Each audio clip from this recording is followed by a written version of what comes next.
ପ୍ରେମ ଏମିତି ଏକ ଜିନିଷ, ନା ତା ପାଇଁ କେଉଁ ସୀମିତ ଶବ୍ଦ ଅଛି, ନା ଅଛି ତାର ଅନ୍ତ। ସେ ତ କେବେ ଏକ ଅସରନ୍ତି କବିତା, ତ କେବେ ପୁଣି ଅସରନ୍ତି ଗାଥା। କେବେ ସେ ଛାତି ଥରା କହୁ, ତ କେବେ ପୁଣି ଓଠର ଅସରନ୍ତି ହସ।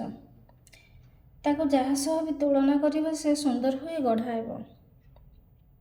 ସେଇ ପ୍ରେମ ପାଇଁ କବିତାଟା। ମୁଁ ତ ତମ ପାଇଁ କେଉଁ ଦୁର୍ବଳ ମୁହୂର୍ତ୍ତର ପ୍ରେମଟିଏ, ପୁଣି କେବେ ଅଧା ଲେଖା କବିତା, ତ ପୁଣି କେବେ ଗଳ୍ପଟିଏ। ତମର ବିରକ୍ତକର ସମୟକୁ ବିତାଇବା ପାଇଁ କେବେ ମୋତେ ପ୍ରୀତିର ଶ୍ରାବଣରେ ଭିଜେଇଥିଲ ତ, କେବେ ମୋ ସହ ବିତେଇଥିବା କିଛି ମୁହୂର୍ତ୍ତକୁ ପଂକ୍ତିରେ ସଜାଇ ତମେ ଡାଏରୀରେ ଲେଖିଥିଲ କବିତାଟେ କରି। ସତ କହିବ, ମୋ କଥା କେବେ ଯଦି ମନେ ପଡ଼େ, ସେହି କବିତାକୁ ଖୋଲି ପଢ଼ିଥିବ ବୋଧେ। ସେହି ମୁହୂର୍ତ୍ତରେ ତମର ଇଚ୍ଛା ହୁଏନି ମୋ ସହ ପୁଣି ଭେଟିବାକୁ। ହେଲେ ମୁଁ ଯେ ପାଗଳ ପ୍ରାୟ ତମ ପାଇଁ। କେଉଁ ଏକ ଅଭାଗୀ ଚାତକୀଟ ପରି ଅନେଇ ରହିଛି ତୁମ ଫେରିବା ବାଟକୁ।